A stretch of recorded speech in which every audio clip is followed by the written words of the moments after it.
que vão retratar e que vão fazer a chamada da ocupação. Se a pessoa trabalha com o direito mesmo, a pessoa vai lá fazer as representações públicas. Se a pessoa trabalha com questão de urbanismo, a pessoa vai lá dar ideias sobre como a gente deve pensar o urbanismo. Se a pessoa trabalha, por exemplo, com filosofia, que é o meu caso, a pessoa vai lá pensar os argumentos, pensar a ideia de ocupação, né?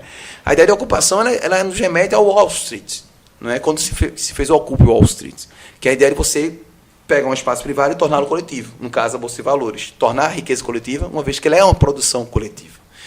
E no caso do Brasil, o movimento dos trabalhadores sem terra, o MST, já usava o termo ocupe. E era justamente o quê? Ocupar uma área improdutiva, uma área privada e torná-la pública, e torná-la coletiva. Então, o grande desafio desses movimentos, que esses movimentos colocam para a política, é que a política não precisa ser burocratizada para que seja eficiente. Como um recifense, um cidadão, ou seja, um profissional, pode participar de movimentos como Ocupe Estelita e direitos urbanos de uma forma mais efetiva, não só no momento de um evento, mas no dia a dia? A pessoa pode entrar nas fanpages da internet, né, das redes sociais, né, tanto direitos urbanos como o Movimento Ocupe Estelita estão no Facebook, e você pode ir lá postar, comentar, discutir, se engajar, e pouco a pouco você vai estar, diremos assim, com essa familiaridade com o movimento e vai estar ajudando a construir essas ações às quais você se referiu, como, por exemplo, o ato mesmo do Ocupe Estelita. Agora, Érico, em relação ao movimento de direitos urbanos, quais foram as maiores conquistas que vocês alcançaram nesses tempos? Uma vaga no Conselho das Cidades, ou seja, um movimento que não tem série, que não tem assinatura, que não tem protocolo ou algo do gênero. Está no Conselho das Cidades, algo revolucionário. Nós conseguimos barrar a construção de vários viadutos que seriam feitos na Gama Magalhães. Isso foi um projeto maluco que a gente conseguiu morreu mesmo aquela história. Morreu mesmo aquela história. Foi uma vitória muito importante dos direitos urbanos. Nós conseguimos barrar a construção do projeto Novo Recife durante esses 3 anos. Nós conseguimos ser ouvidos por todas as instituições que compõem o poder público. Nós somos hoje uma referência em qualquer audiência pública que tenha como tema a cidade, o direito à cidade. Então, nós, de alguma maneira, mudamos o panorama da política no Recife. Não é possível mais fazer política hoje, desconsiderando o direito à cidade e, consequentemente, os direitos urbanos. Isso realmente é um fato novo na vida urbana, na população do Recife, se despertar da consciência. Você é otimista que essa consciência está despertando na população? Eu sou otimista por natureza, então a minha resposta inevitavelmente vai ser sim, mas eu não diria sim com uma base, com um substrato, assim, com a segurança, né, de que esses movimentos eles são vitoriosos e eles tendem a se proliferar. Nós estamos assistindo a essa proliferação. Uma vez que o movimento Ocupe Estelita sai dos direitos urbanos, surge dos direitos urbanos, isso é a demonstração que a gente pode se mobilizar em diferentes frontes, em diferentes formas, a partir da ideia de que o direito à cidade é um direito que todas as pessoas têm. Todos nós temos direito à cidade, porque nós somos a cidade. Estamos já chegando ao final do nosso programa Realidades de hoje, né? Te contou hoje com a participação do professor Érico Andrade, professor de filosofia da Universidade Federal de Pernambuco, professor de ética, professor do conhecimento, da filosofia do conhecimento. Professor, concluindo, uma última pergunta até pessoal. É verdade que o senhor não come carne de cadáveres? É verdade. Por quê? Por uma série de razões, dentre as quais as razões ecológicas. A produção de carne de boi ela é muito onerosa para a humanidade. A produção de carne de boi acontece de que forma? Você gasta, por exemplo, 10x de alimento para fazer um boi e o boi só alimenta um x, né? Então, é uma produção irracional do ponto de vista do consumo e dos recursos escassos. E os demais animais, eu não como por questão mesmo que eu acho que eles devem ser respeitados, devem ser cuidados e eles devem ser, de alguma forma, tratados como pessoas com condições morais, não necessariamente pessoas humanas, evidentemente, mas pessoas que têm, sim, um status moral. Érico Andrade, muito obrigado pela sua presença e ficamos por aqui com mais um programa Realidades. Hoje com a participação de Fernando Farias como apresentador, junto comigo, Vitor Jordão, e Érico Andrade, nosso convidado. Até a próxima com mais um programa Realidades.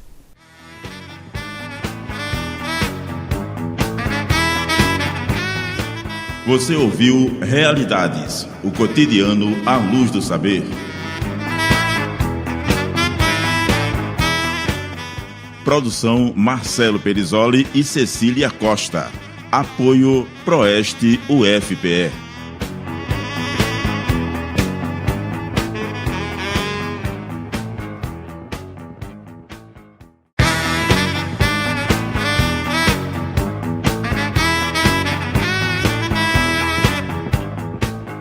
Programa Realidades, o cotidiano à luz do saber.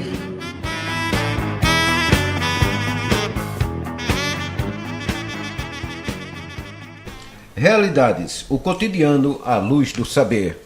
Boa noite a todos. Hoje o nosso programa tem a honra de receber o professor Dr. Érico Andrade, do Departamento de Filosofia da UFPE, e é professor de Ética e Epistemologia, e também um ativista dos direitos urbanos, aqui várias participações nos movimentos da nossa cidade, e por isso muito conhecido por esse trabalho que dedica não só ao mundo acadêmico, como professor, mas também levando esse seu conhecimento, essa sua prática a lutas como, por exemplo, o movimento Ocupa Estelita, o movimento pelas ciclovias e outras questões bem ligadas. É um observador atento da cidade do Recife, da região metropolitana, e vai conversar hoje justamente sobre a palavra ética.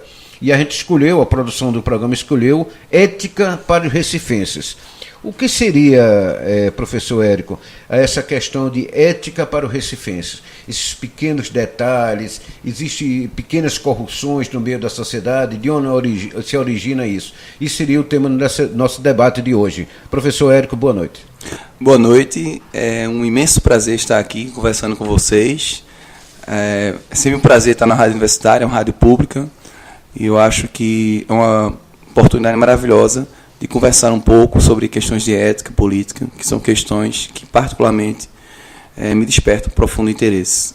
E a questão é bastante interessante, porque ela nos permite, primeiramente, esclarecer o próprio uso do termo ética. Ética é uma palavra grega, ela vem do ethos, e significa costume, e tem uma relação direta com a cultura. Então, ética tem a ver um pouco com a cultura, com as normas de uma cultura. A ética recifense, nós podemos pensar no sentido de entender o comportamento moral do recifense. Como é que a gente se comporta moralmente? Você citou alguns exemplos, pequenos exemplos do cotidiano. Eu me lembro particularmente da campanha eleitoral, na qual várias pessoas diziam que era um absurdo votar no governo PT, porque é corrupção, e muitas vezes essas pessoas que têm esse discurso são pessoas que estão lá corrompendo no seu cotidiano, pagando propina para guarda de trânsito, pagando propina para ter celeridade em trâmites burocráticos. Isso é muito comum. Há instâncias jurídicas aqui relativas, por exemplo, a imóveis que você tem que pagar, senão você não vai ser atendido rapidamente. Eu lembro quando, em outra ocasião, estava adquirindo um imóvel, e que o advogado da imobiliária dizia que era necessário pagar propina para ter celeridade. Eu não vou fazer isso. Né? Isso está fora de cogitação. E parece-me que esse tipo de prática é muito comum, é questionável, mas eu tendo a acreditar que o modo de se comportar moralmente os recifenses, em geral, é um modo que eu diria interessante, levando em consideração toda a ausência da formação ética nas escolas, a ausência de uma construção interessante do processo educacional voltado para o humano, para a coletividade. Essa lacuna na educação ela é muito grave. Não que as pessoas educadas irão necessariamente agir eticamente, mas de algum modo a ética ela é também aprendida, ela é também construída, ela é também discutida. As pessoas precisam esclarecer o que elas entendem e o seu próprio comportamento. Nesses termos é interessante notar que a população recifense, em alguma medida, ela tem um comportamento moral interessante, sim. Há problemas, há corrupção, há casos que, como você bem relatou, que marcam o nosso cotidiano. Entretanto, acredito que há sim um modo de se comportar recifense interessante, levando em consideração toda essa lacuna educacional que nós temos. Por exemplo, jogar lixo na rua. Eu vindo agora para a entrevista, percebi pessoas jogando lixo na rua, né? E isso me choca muito profundamente. Entretanto, não há lixeiros nas ruas. As pessoas não têm uma formação de entender que esse tipo de lixo ele causa um impacto ambiental, causa um impacto na vida cotidiana, quando, por exemplo, entope o esgoto, o escoamento da água. Então, é importante pensar um pouco a ética nessa cultura, no sentido de pensar o contexto do Recife, o contexto de uma cidade que é profundamente excludente, que as pessoas não têm acesso à educação. Então, nesse contexto, eu acredito que ainda temos, sim, algo a se não comemorar, pelo menos a dizer que há um alento, há uma possibilidade de uma cidade mais ética. Você começou falando a questão política, então vamos dar um exemplo. Eu vou sempre fazer o trabalho mais popular, mais rasteiro aqui no programa, tá? Dizem que todo político é safado. Qualquer morador do Recife diria, todo político é safado. Mas para existir um político safado, tem que existir antes um eleitor safado. E isso não está muito na cabeça do povo. Ele vende o voto, ele quer vender o voto, vota porque é obrigatório, nega tudo, briga e depois ele também é um corrupto, ele também é corrompido pelo político. E existe um provocando reação no outro. O que é que você acha disso? Existe compra de votos em Recife. Lamentavelmente existe. Primeiro, isso é uma coisa que nós devemos tomar como algo chocante. E, evidentemente, esse discurso é um discurso que nos conduz a refletir sobre um fenômeno social que é a hipocrisia. As pessoas são hipócritas. A hipocrisia ela é um mal. E ele é um mal nesses termos, né? No sentido de dizer, olha, a gente é contra a corrupção, mas a gente não só vende o voto, que é o caso mais, assim, diríamos, grave, mas também há outros matizes, como, por exemplo, votar em um político em troca de algum interesse privado, e nunca pensando no viés da coletividade. Então, esse é um problema. O financiamento de campanha, por exemplo, para as empreiteiras aqui em Recife, ele é devastador para a cidade. Porque justamente você tem um governador cuja eleição foi financiada, pelo menos um terço, pelas construtoras.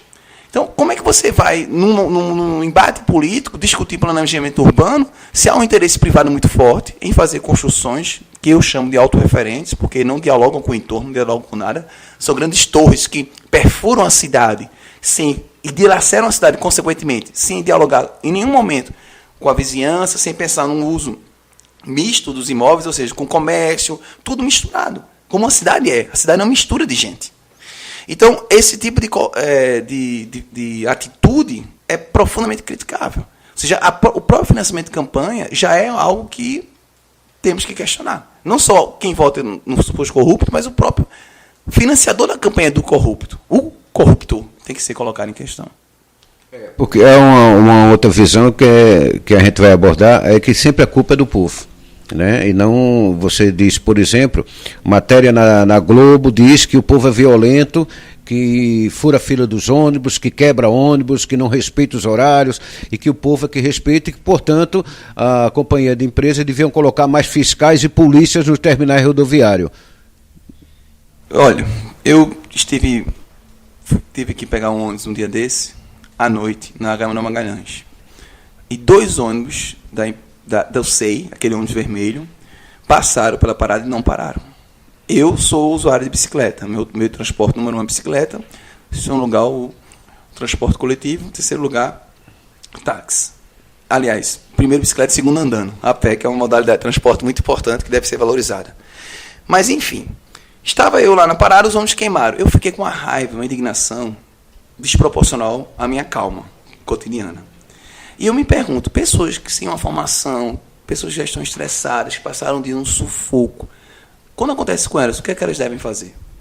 Obviamente, ela deve sempre respeitar o patrimônio público, mas é muito difícil. Uma exigência muito, diríamos assim, árida, muito forte para uma pessoa se controlar diante de uma arbitrariedade dessa. Queimar, por exemplo, uma parada de ônibus é algo grave. Então, a pessoa queimou o ônibus, o pessoal destruiu o ônibus, mas e o cotidiano dessas pessoas? Será que elas não estão sendo oprimidas? Será que isso não revela uma opressão muito forte? O motorista não queimou a parada? O motorista não queimou a parada? Por que o povo não pode queimar o ônibus? Então, é muito difícil essa exigência moral, que eu diria moralista das pessoas diante de certos fenômenos e protestos, porque elas não estão sentindo na pele. Elas não estão sentindo na pele o que é que o ônibus passar sem nem atender, como ele deveria fazer. Você fala que fica indignado quando vê um morador, um cidadão colocando lixo na rua. Mas, e é verdade, mas a gente também não fica indignado com a passividade. Então, acho que isso está dentro do comportamento, já que você falou ética como um comportamento. Quando você vai em qualquer posto médico, na região metropolitana, nos postos médicos dos bairros, no posto de saúde da família, você vai ver uma passividade de pessoas que chegam 4 horas da manhã, ficam em silêncio numa fila para ser atendida às 7, 8 horas, sabendo que ainda corre o risco de não ter ficha, que não ter vaga para ser atendido no médico. E a gente vê queimar ônibus, mas ninguém nunca queimou um posto médico. Porque, inclusive, tem um guarda, você é atendido pela polícia, você é atendido por um guarda. Essa passividade também faz parte dessa cultura? Em ambos os casos, as pessoas estão em estado de vulnerabilidade, que é uma questão ética muito importante hoje, pelo menos como eu penso. A vulnerabilidade das pessoas doentes, que estão esperando ser atendidas, é muito alta. Então, elas estão em estado de vulnerabilidade de tal sorte que elas não conseguem se mobilizar no sentido de fazer um protesto. É muito difícil. São pessoas que estão doentes. Estão doentes, então elas não têm esse poder de mobilização social forte naquele contexto. Elas dependem daquele atendimento. Dependem diretamente daquele atendimento. Então, é muito difícil para elas se mobilizarem. Agora, você tem razão. Acho que a gente tem que ser mais ativo. Eu diria até que nós estamos cada vez mais ativos. A própria existência de movimentos como os direitos urbanos mostram que a cidade do Recife está honrando certo aspecto de sua história, que é esse aspecto de luta, de embate. Agora, Érico Andrade, você veja, sobre essa questão na saúde, em alguns postos, em algumas UPAs, o que está acontecendo é que as pessoas não estão mais sendo acompanhadas, os acompanhantes não estão podendo mais entrar junto, justamente para evitar que o acompanhante, que é quem está empoderado, consiga reclamar alguma coisa, algum remédio. E isso daí também acontece, por exemplo, das pessoas poderem protestar. Ninguém mais pode usar máscara, ninguém mais pode quebrar nada, os black blocs são altamente hostilizados por toda a mídia e por toda a justiça. O que é que você acha sobre isso? Eu tive num debate na TV universitária uma vez sobre essa questão do Black Blocs, das máscaras, né? Eu acho que muitas vezes essa forma de protesto é uma tentativa de preservar o anonimato diante do fato de que há perseguição policial, diante do fato que há perseguição, sim, do poder financeiro do capital e que eles têm um poder desproporcional. Por quê? Porque eles têm dinheiro, capital. A concentração de capital gera concentração de poder. Então, muitas vezes, a forma que você tem de se manifestar ela é uma forma legítima, ela é importante, mas ela tem que ser, em alguns casos, resguardada do ponto de vista da identidade. Por quê? Porque, muitas vezes, a identificação dessas pessoas é o primeiro passo para que elas sejam, posteriormente, perseguidas pela polícia. Então, esse cuidado. Por quê? Porque, infelizmente, embora a polícia seja, teoricamente, o monopólio da força do Estado, ela, muitas vezes, está a serviço do interesse privado, como aconteceu, por exemplo, na reintegração de posse do Estelita e como acontece diariamente na reintegração de posse em várias localidades aqui da cidade do Recife. Professor Érico, você é professor de ética, a gente começou colocando bem que o pano de fundo do nosso programa, hoje, o debate, estamos o tempo todo falando de uma ética. E nesse tanto falando de saúde, a gente falou do pessoal na fila do posto médico. Mas quando ele entra no posto, quando ele é atendido por um médico, especialista, um homem formado com especialidade aqui na própria Universidade Federal de Pernambuco. Mas ele também não estudou ética. Ética é um assunto que deixa lá para os estudantes de filosofia. Você não acha que o atendimento de alguns médicos que gentilmente são acusados de cavalos por alguns usuários da saúde, não falta na formação do médico, do enfermeiro, do atendente, essa preocupação até permita. A coisa é tão necessária que em qualquer posto médico, tanto na restauração, qualquer posto médico, ou na restauração, ou no Oswaldo Cruz, quando você chega para ser atendido, você não é atendido por um médico, você não é atendido por um enfermeiro, você não é atendido por um assistente social, por exemplo. Você é atendido por um policial, por um guarda armado. Quer dizer, que já reflete a falta de uma ética no atendimento. Então, em suma, a pergunta é, não precisamos ter uma ética para o estudo dos médicos e enfermeiros? Eu considero que isso é essencial, mas não só uma disciplina de ética nesses cursos, mas também uma disciplina de política pública, uma disciplina sobre história do Brasil, história da saúde no Brasil. Eu considero que o curso de medicina tem que ser um curso mais voltado para as questões estruturantes da saúde. Por quê?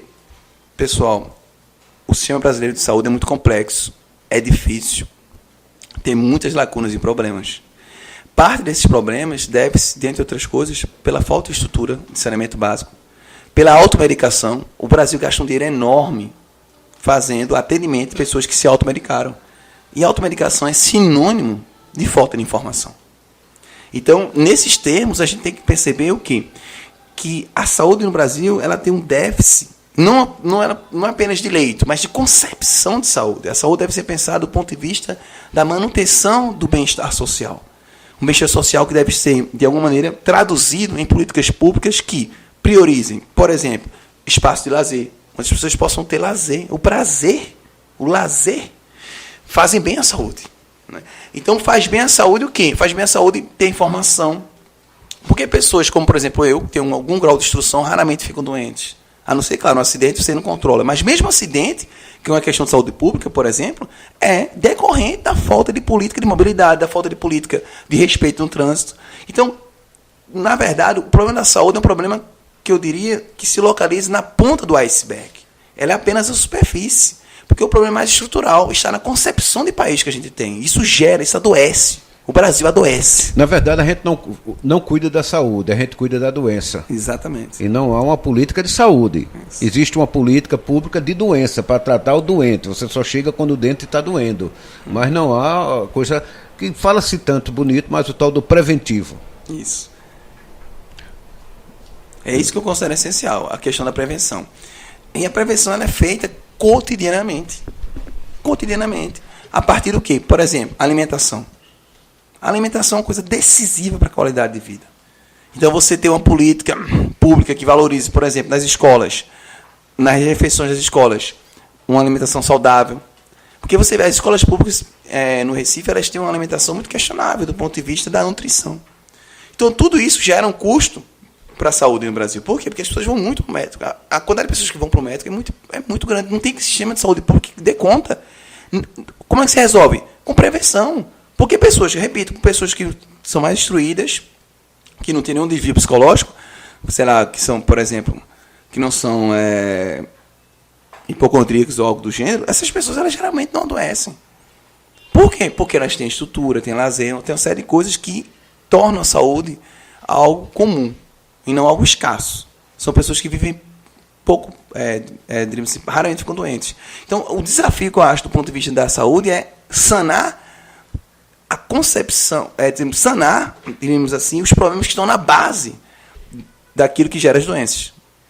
Você citou bem um exemplo aí da merenda escolar. Merenda escolar. Né, que você pode chegar em qualquer escola e você vai ver que seu filho está comendo carne enlatada, salsichas, etc. Né, iogurtes, que é aquela de péssima qualidade, corantes absurdos. Então, isso tudo dificulta a pessoa ter saúde, certamente. Você não quer que uma criança dessa tenha saúde quando chega em casa. É claro.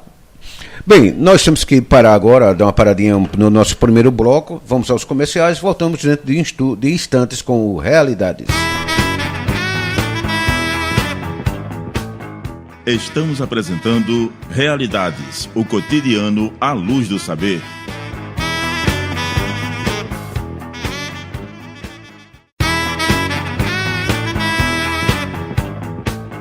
Voltamos a apresentar Realidades, o cotidiano à luz do saber.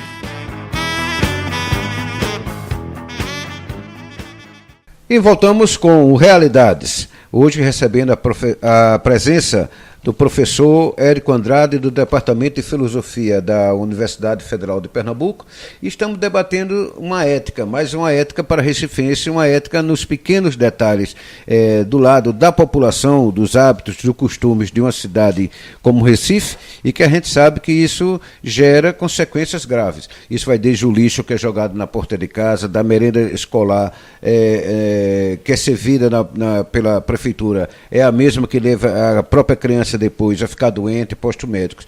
Professor, e a gente conviver com o trânsito do Recife, com os camelôs do Recife, com a cidade degradada, com a cidade destruída, entra governo, sai governo e a cidade só piora. Como é que você vê hoje a vida urbana, a Conde da Boa Vista, Guararapes, Dantas Barretos, como recifense? Eu vejo com muita tristeza, primeiramente. Eu estudei na Boa Vista, na Conde da Boa Vista, muitos anos da minha vida, num colégio que terminou sendo fechado, que foi o Marista, né? E eu convivo nesse espaço há muitos anos. Eu sempre gostei da cidade, eu sou fascinado pela cidade. E eu vejo com muita tristeza o que está acontecendo. E há, na verdade, uma piora nos últimos anos, nos últimos governos. Isso se deve a vários fatores, mas eu gostaria de sublinhar um deles, que é, por exemplo, a criação de shopping centers e essa vida motorizada que a gente leva, que já tem um reflexo no próprio transporte e no próprio trânsito. Países, várias cidades do mundo, como Paris, Londres, enfim, cidades importantes, elas não têm centros comerciais dentro delas, assim, na proporção que nós temos aqui em Recife. Por quê? Porque a ideia da cidade é que o comércio deve estar espalhado por toda a cidade. Isso faz que haja menos trânsito, porque as pessoas podem se deslocar a pé em pequenas distâncias, porque terão perto de suas casas um bom comércio, uma boa rede de serviços. Nós que optamos por esse tipo de construção, que são os shopping centers, que eles concentram o trânsito, concentram o comércio, concentram tudo. E as pessoas saem de suas casas para os shopping centers e fazem da rua apenas passagem. Então, elas não vivem a rua, elas não curtem a rua, elas não andam nas ruas. Os políticos, eles não andam nas ruas. Eu queria que o prefeito Geraldo Júlio fosse andando da casa dele, da torre, até a prefeitura, pelo menos uma vez por semana. Em Londres, o prefeito vai de bicicleta. E isso não é um pedido moralista, não. Isso é um pedido, podemos dizer, ético. Por quê? Porque não tem sentido falar de ética e comportamento moral se a gente não se coloca no lugar daquele que é vulnerável, daquele que é oprimido. E os pedestres são oprimidos. São oprimidos por quê? Porque não dá para transitar pelas calçadas repletas de camelôs. A gente não vai simplesmente chegar à Boa Vista agora e dizer, olha, nenhum camelô mais é permitido, vamos colocar essas pessoas para longe, vamos agora simplesmente retirar essas pessoas do mapa. Não se deve fazer isso. Com efeito, deve-se pensar o quê? Deve-se, de alguma maneira, harmonizar o comércio informal com a vida da cidade, com as calçadas que devem ser transitáveis, porque elas não são transitáveis. Uma pessoa com dificuldade de locomoção, ela não consegue andar nas calçadas do Recife quando essas calçadas existem, porque na maior parte dos casos elas sequer existem. Elas são, diríamos assim, apropriadas pela iniciativa privada, os muros se estendem para boa parte da calçada, em bairros nobres, como nos Aflitos, Rosa e Silva, em qualquer parte do Recife. Então, o que acontece é uma cidade que ela é inóspita para quem anda, para quem circula. E a cidade consiste justamente em pessoas circulando, pessoas andando, umas vendo as outras, percebendo a vida cotidiana. Sem isso, a gente não tem cidade. Vitor Jordão, uma pergunta? Érico, pensando sobre isso, vamos pensar um pouco sobre a vida do recifense. Por que é que Geraldo Júlio não põe seu filho para estudar na escola pública? Por que ele não vai no SUS para ser atendido numa UPA, para ficar sentado numa fila sem ter direito nem a ter um acompanhante? Porque os acompanhantes são violentos na vista do pessoal de lá de dentro. E fica essa a questão. O que é que você acha? Eu tive uma vez numa audiência pública na Câmara dos Vereadores, eu dizia para os vereadores, vocês deviam vir um dia de bicicleta aqui para a Câmara, pelo menos. Aí o vereador me respondeu, não, mas eu tenho medo de morrer. E você acha que eu não tenho medo, não? Eu ando de bicicleta cotidianamente. Andar de bicicleta é um ato revolucionário, eu gosto de dizer isso, né? E o que eu acho que falta a política, a sensibilidade de se colocar no lugar do outro. Porque mesmo que Geraldo Júlio vá à UPA, ele não vai ser atendido como nós somos atendidos. Ele terá um privilégio, ou seja, ele é privilegiado. Ele pertence a uma classe privilegiada. Então, o desafio, eu acho, como político, você tem que se colocar no lugar do outro. Eu não estou pedindo agora para a pessoa ficar pobre. Mas ela tem que sentir o que o pobre sente, pelo menos se colocar no lugar dele em condições como, por exemplo, andar a pé. Várias pessoas não têm dinheiro nem para passagem de ônibus. Muitos dos usuários de bicicleta, eles não têm dinheiro para passagem de ônibus. Eles não estão na bicicleta por ideologia. Estão por necessidade. E outras pessoas estão andando nas ruas e fazem longos percursos a pé porque elas não têm dinheiro para passagem de ônibus. E elas não conseguem andar bem a pé porque a rua é deteriorada, porque não existe calçada, porque não existe faixa de pedestre, porque não existe nada. Então, o político, para entender isso, ele tem que sentir, porque se você não muda as coisas sem você estar vendo e sentindo a necessidade das pessoas. A abstração dentro do gabinete é algo muito questionável do ponto de vista político. A política se faz na rua, como os gregos diziam, né? A política se faz na rua, na ágora, na cidade, nas praças. É preciso, para fazer política, portanto, frequentar esses ambientes. Mas, dentro do que você fala, aí a gente pega um exemplo dramático.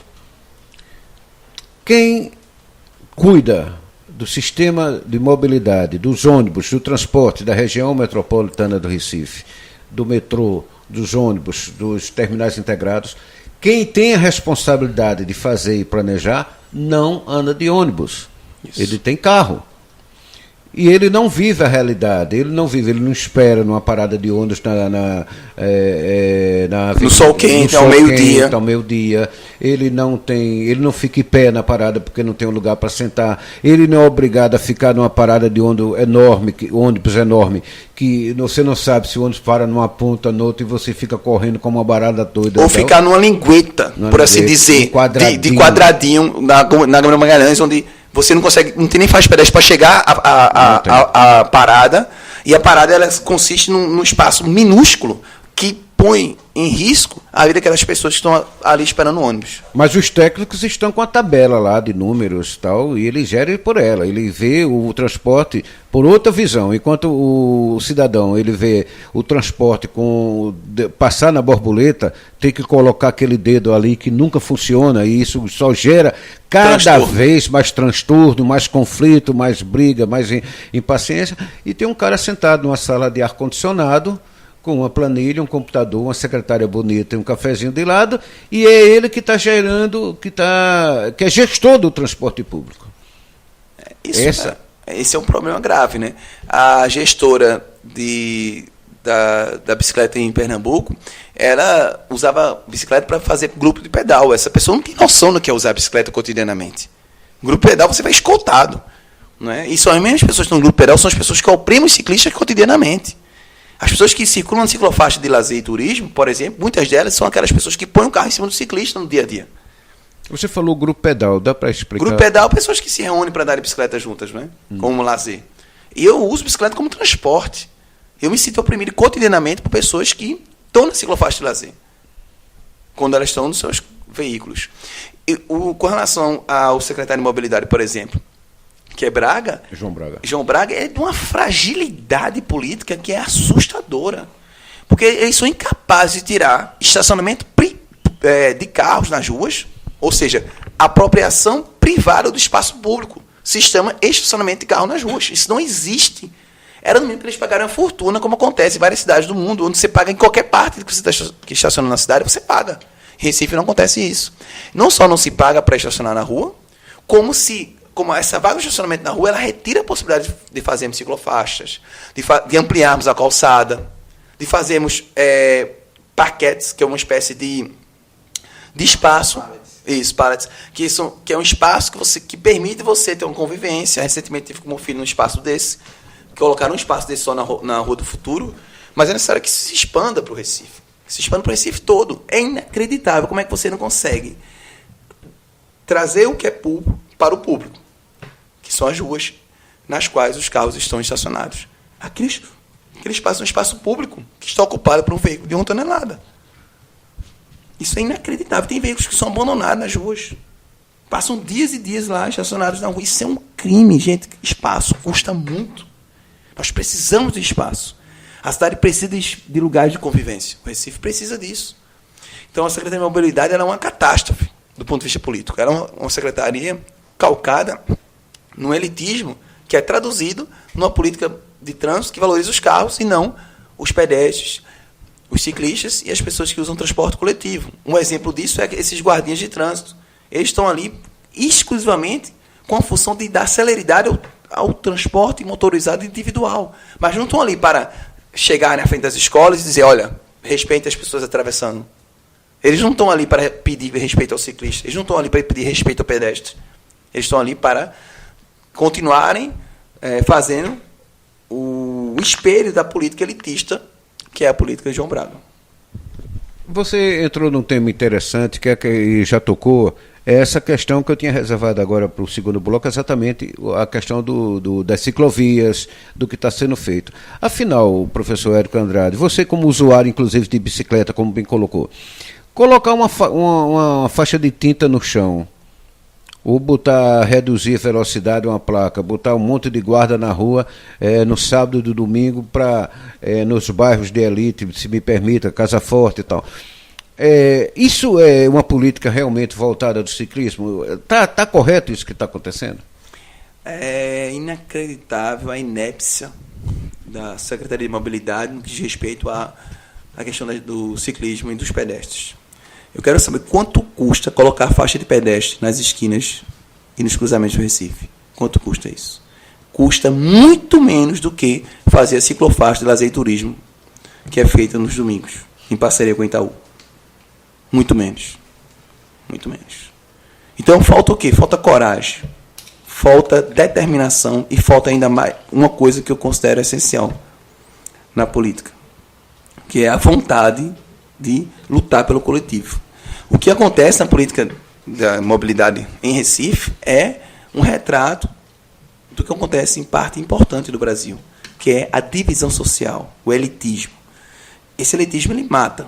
Ele mata de que forma? A partir do momento que não há espaço para os pedestres, eles têm que... A calçada são tão minúscula, muitas vezes, você tem que ir para a rua.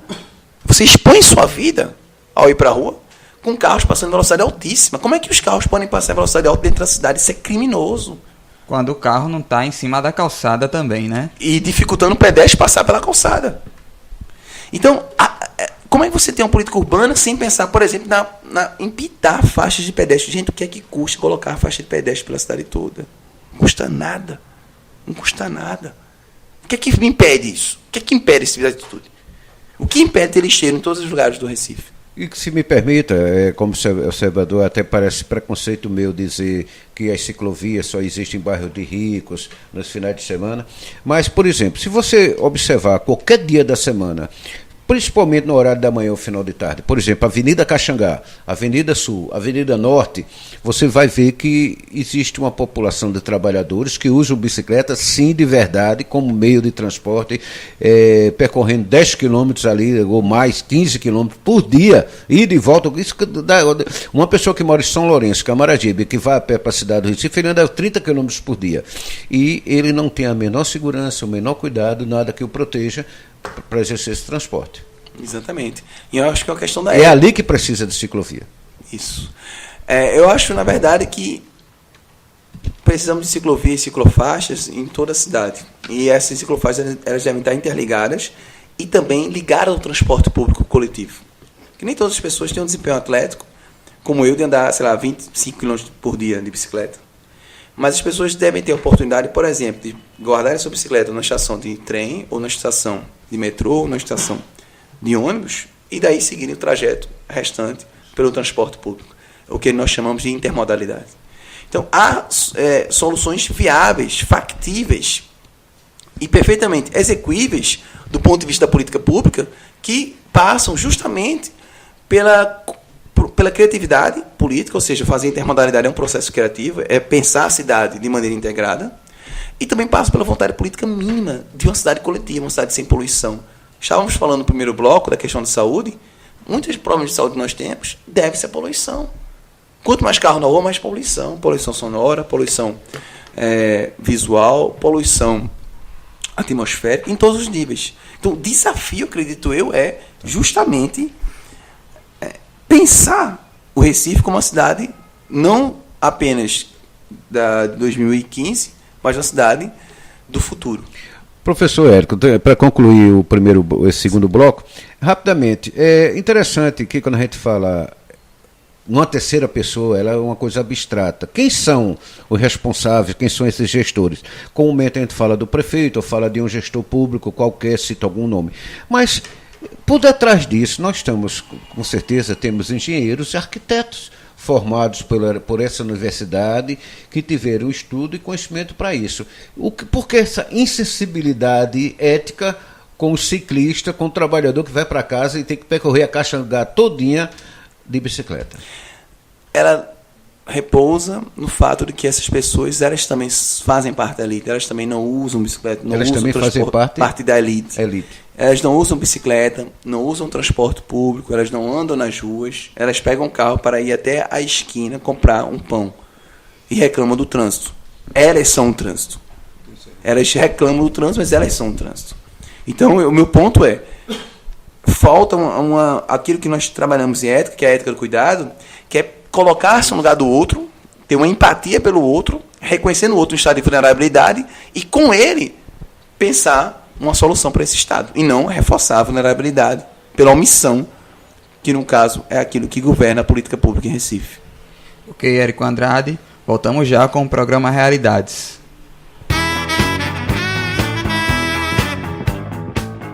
Estamos apresentando Realidades, o cotidiano à luz do saber.